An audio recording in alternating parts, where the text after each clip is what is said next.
بسم اللہ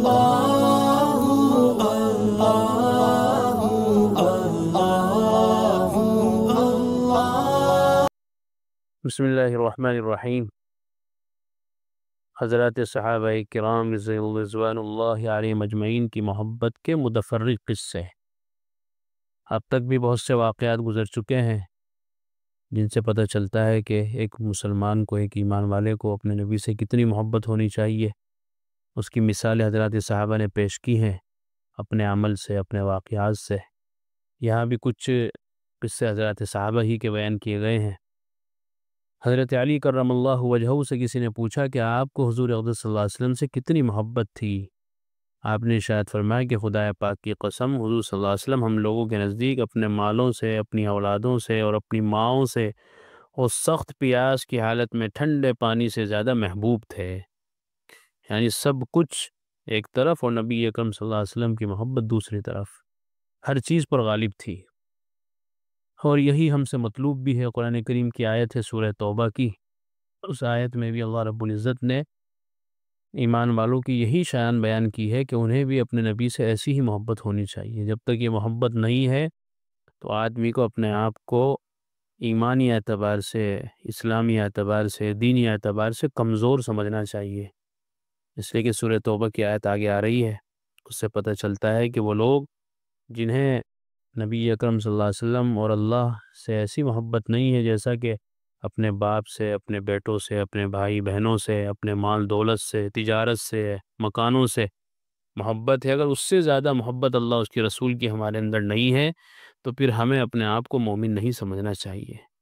ہمیں اپنے ایمان کی خبر لینی چاہیے، اس لیے کہ ایمان تو ایسی چیز ہے جو ہر چیز پر غالب آنی چاہیے۔ ایمان ہر چیز پر غالب ہو۔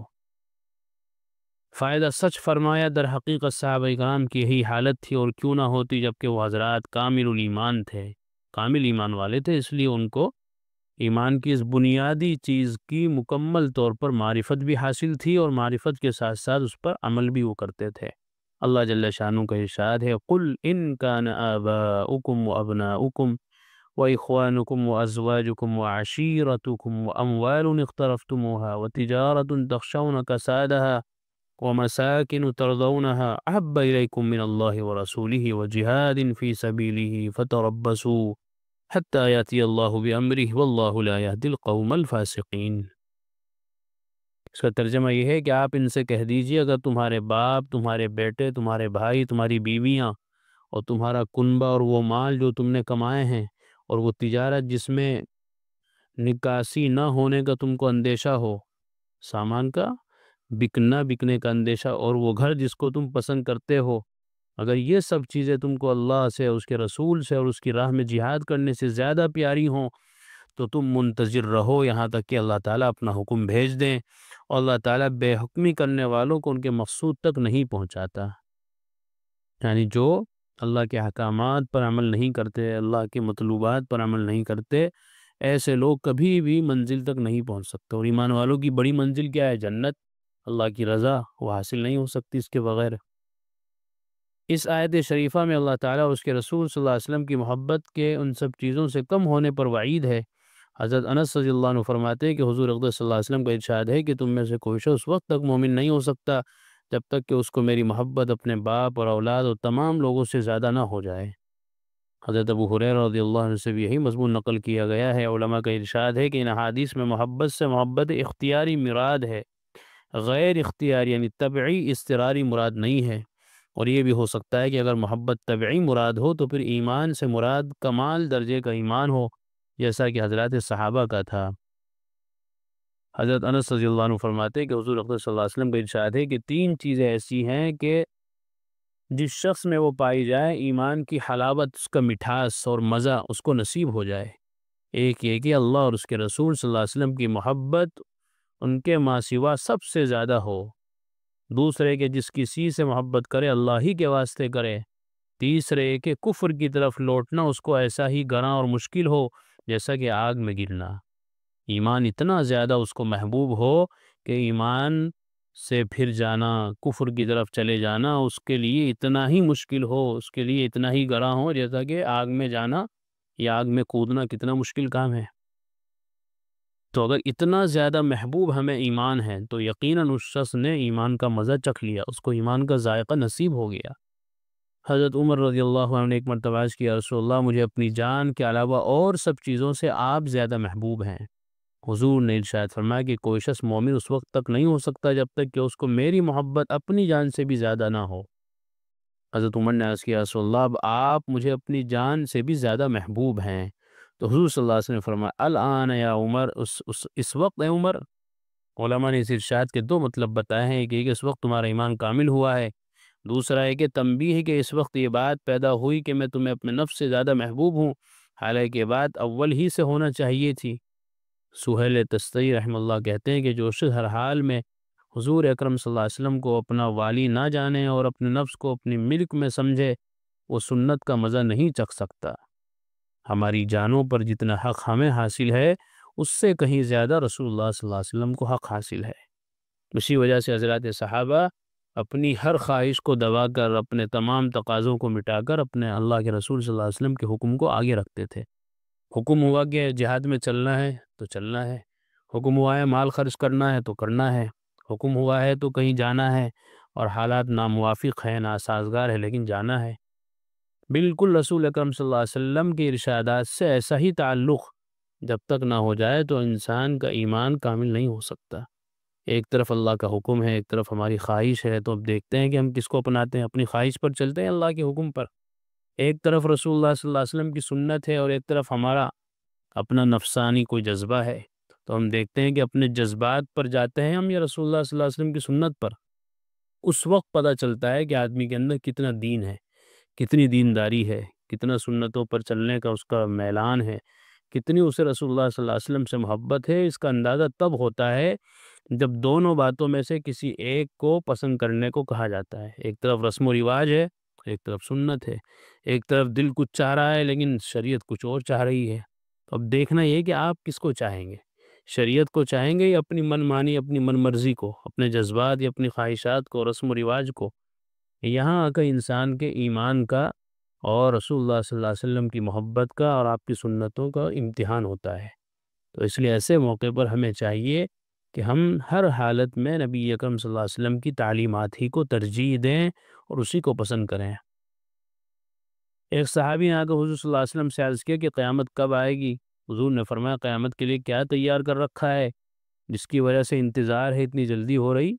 کیا تیار کر لیا؟ انہوں نے عرض کیا، رسول اللہ میں بہت سی نمازیں اور روزے اور صدقے تو تیار نہیں کر رکھے، البتہ اللہ اور اس کے رسول کی محبت میرے دل میں ہے۔ حضور صلی اللہ علیہ وسلم نے ارشاد فرمایا، قیامت میں تم اسی کے ساتھ ہوگے جس سے محبت رکھتے ہو۔ محبت بڑی چیز ہے بہت۔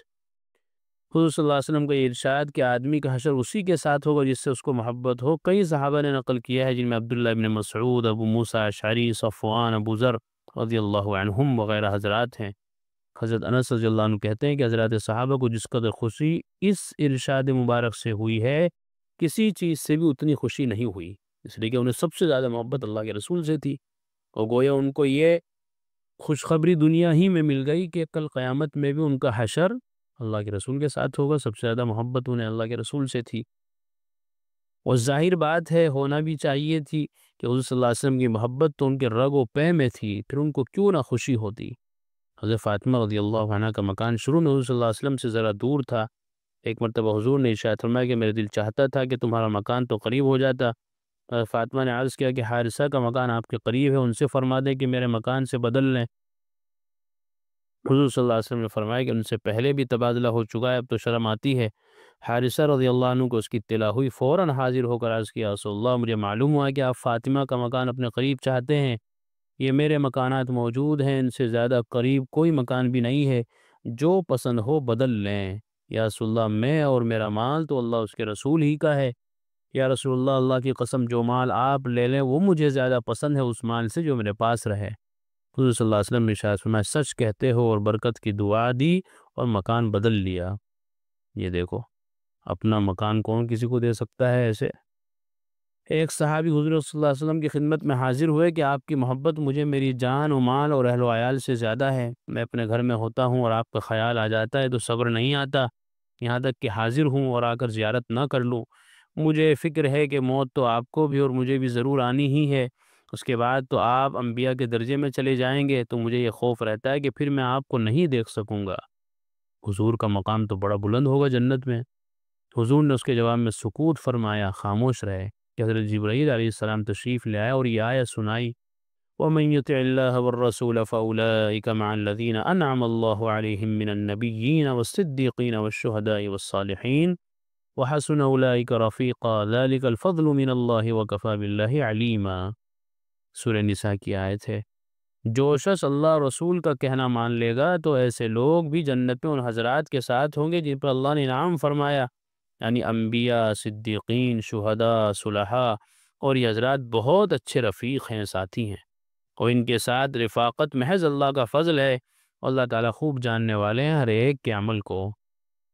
اگر ہم چاہتے ہیں کہ یہ دولت ہمیں نصیب ہو کل قیامت میں نبیوں کے ساتھ، صدیقین، شہداء اور نیک لوگوں کے ساتھ ہمارا حشر ہو جائے، تو ہمیں چاہیے کہ ہم ان لوگوں کی اتباع کریں، ان کے مطابق اپنی زندگی گزاریں، ان کے نقش قدم پر چلیں۔